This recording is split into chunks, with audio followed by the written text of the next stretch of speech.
আসসালামু আলাইকুম রহমতুল্লাহ। ভারতের এখানেও কারসাজি আছে বলে দায়মুক্তি নেন, সমস্যা কি? যা কিছু হবে সব ভারতের দোষ দিয়েই তো পার পেয়ে যাচ্ছেন। আজাদি না গোলামি, আগে ছিল আজাদি আজাদি, নতুন করে স্লোগান শুনছি গোলামি গোলামি। তা আপোষ না সংগ্রাম, আপোষ আপোষ, কোঠা না মেধা, কোটা কোটা, স্লোগান এগুলোই শোনা যাচ্ছে এখন। এবং বিভিন্ন জায়গা থেকে সেই সবই দেখা যাচ্ছে। এখন বাংলাদেশকে বিশাল বড় বড় স্বপ্ন দেখানো লোকগুলোর, বিশাল গলা বাজানো লোকগুলোর সেক্টরগুলো যখন আমাদেরকে 94% মানে লোকসান দেখায়, তখন তো পাবলিক ক্ষিপ্ত হয়ে যায়। বিদ্যুৎ বিলের ইউনিট বেড়ে গিয়েছে, আগে সেই প্রতি ইউনিটের মূল্য বেড়ে গিয়েছে।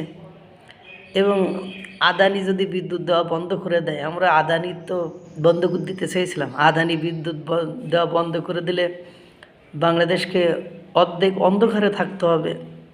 কারণ রূপপুর পারমাণবিক বিদ্যুৎ কেন্দ্র যেটা হচ্ছিল, সেটা থেকে 2025 সালে 20% বিদ্যুৎ উৎপাদন হওয়ার কথা, যেটা মানুষের খুবই চাহিদা ছিল, সেটাও তো বন্ধ হয়ে গিয়েছে।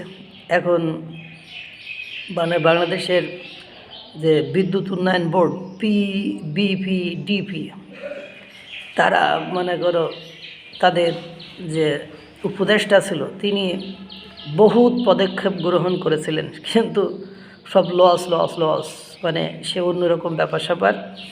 আপনারা বিষয়টি আদ্যপান্ত শুনলেই বুঝতে পারবেন।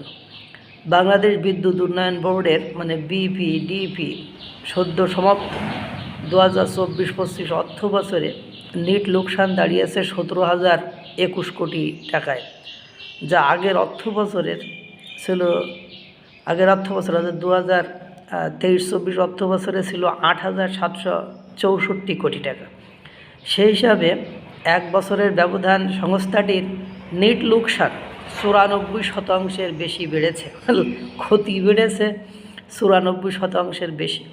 অথচ বিদ্যুৎ খাতে ব্যয় সাশ্রয়, এ খাতের বিশেষ আইন বাতিল, সরকারি বিদ্যুৎ কেন্দ্র উৎপাদন বৃদ্ধি, ট্যারিফ নেগোসিয়েশন সহ বেশ কিছু উদ্যোগ নিয়েছিলেন অন্তর্বর্তী সরকারের বিদ্যুৎ জ্বালানি ও খনিজ সম্পদ উপদেষ্টা মোহাম্মদ ফাউজুল কবির খান।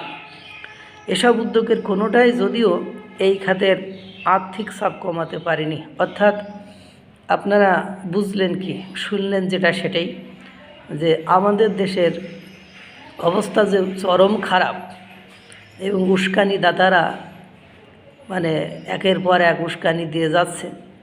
তারা তাদের রাজনৈতিক ফায়দা মানে নেওয়ার জন্য একের পর এক কাহিনী করে যাচ্ছে। এগুলো কিন্তু হিসাব কিতাব আলাদাই, এগুলো বুঝতে মানুষের এখন আর বাকি নেই। কারণ আপনারা একের পর এক দেখছেন, সেই আবু সাইদ কিন্তু হারিয়ে গিয়েছে।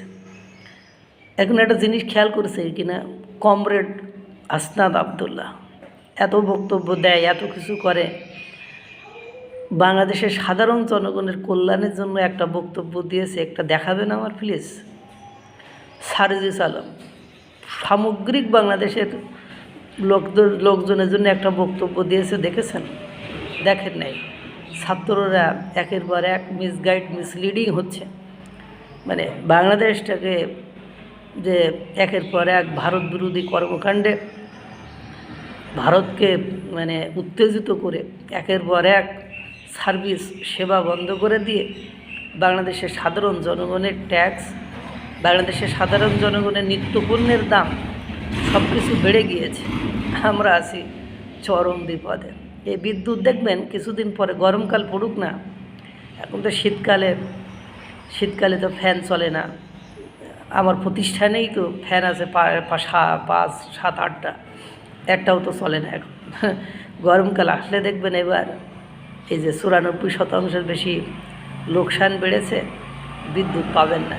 আর এর মধ্যে যদি আদানি একটু বন্ধ করে দেয়, তাহলে বুঝবেন যে বিদ্যুতের সুবানি কাকে বলে। হয়তো বা সেই অন্ধকার যুগে আবার ফেরত যেতে হতে পারে।